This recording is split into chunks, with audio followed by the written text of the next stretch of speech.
सकती है, इसीलिए वो बुला रही है। देखो काइल इतना छोटा है, उसके पास कहाँ इतना दिमाग होगा। वो भागते हुए उस औरत के पीछे जाता है। वो औरत उसे अपने घर में ले जाती है और उसके घर में जाकर काइल बहुत ज्यादा इंप्रेस होता है क्योंकि वो भले ही भूतिया लग रहा हो बट उस दिन हैलोवीन था और हैलोवीन के दिन जो जितना ज्यादा भूतिया होता है उतना ज्यादा अट्रैक्टिव दिखता है। तो उसके घर को इतने अच्छे तरीके से भूतिया तरीके से डेकोरेट किया गया था कि काइल सोच रहा था वाओ क्या डेकोरेशन है। गाइस काइल अभी पहले ही रूम में था बट औरत कहती है कि मेरे पास ऐसी बहुत सारी कैंडीज हैं, अगर तुम मेरे घर के और अंदर आओगे तो मैं तुम्हें और सारी कैंडीज दूंगी। गाइस काइल बिल्कुल नहीं सोचता है, वो घर के अंदर चला जाता है और जब तक वो औरत कैंडीज ला रही होती है काइल उसके गार्डन में घूमता है। गार्डन में घूमते वक्त उसे एक पेड़ पर लगा हुआ पुतला दिखता है। उसे लगता है ये भी एक डेकोरेशन का आइटम होगा। बहुत एक्साइटेड होके उस पुतले के पास चला जाता है और तभी वो देखता है कि रोड के दूसरे पार वाले घर में उसे कोई झांक रहा है। लेकिन इस चीज को वो इग्नोर करता है। वो पुतले के और पास चला जाता है और उससे खेलने की कोशिश करता है, लेकिन जब वो उसके बहुत पास जाता है तो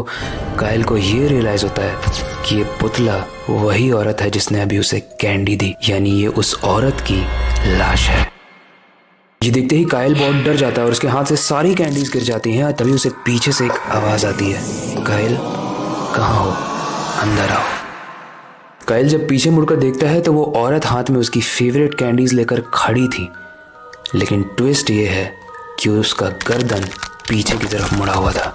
मतलब उसका शरीर जिस तरीके से यूजुअल होता है वैसा नहीं था। उसका गर्दन तो काइल की तरफ था लेकिन हाथ में ली हुई कैंडीज पीछे की तरफ थी और ये दृश्य बहुत ज्यादा डरावना था। काइल ये देखते ही डर जाता है और वो बहुत तेजी से भागने लगता है, लेकिन भागते भागते वो बहुत तेजी से हाँफने लगता है जिससे वो चक्कर खाकर गिर जाता है। अगली सुबह जब वो उठता है तो उसके मम्मी पापा उसे बताते हैं कि वो उन्हें रोड पर बेहोश पड़ा हुआ मिला। काइल कुछ समझ नहीं पाता है कि वो औरत कौन थी, वो पुतला क्या था और वो घर किसका था। और उस दिन के बाद काइल अनजान कैंडी की लालच में किसी और के घर नहीं गया। अब गाइस हो सकता है ये भूत भी हो बट ये भी हो सकता है कि वो बच्चे को किडनैप करने का एक तरीका हो, एक प्रोसेस हो। और आए दिन हमारे भारत में भी बहुत सारे बच्चे गायब होते रहते हैं। तो मैं तो बस यही एडवाइस करूंगा कि आपके आसपास के रिलेटिव में या आपके खुद के भी अगर कोई बच्चे हैं तो आप प्लीज़ मेक श्योर करो, उनको ऑब्जर्व करो कि वो ऐसे ही किसी के पीछे पीछे ना चले जाएं। ठीक है, सारी चीज़ें ऑब्जर्व करें, वैलिडेट कर लें, आपसे पूछ के उसके बाद ही किसी के पीछे जाए। हमारी ये वीडियो यहाँ पे एंड होती है। आपका कोई सजेशन है या इस वीडियो से रिलेटेड कोई भी फीडबैक है तो आप कमेंट सेक्शन में ज़रूर बता सकते हो, मैं उसे पर्सनली पढ़ता हूँ। तो वीडियो को एंड करने से पहले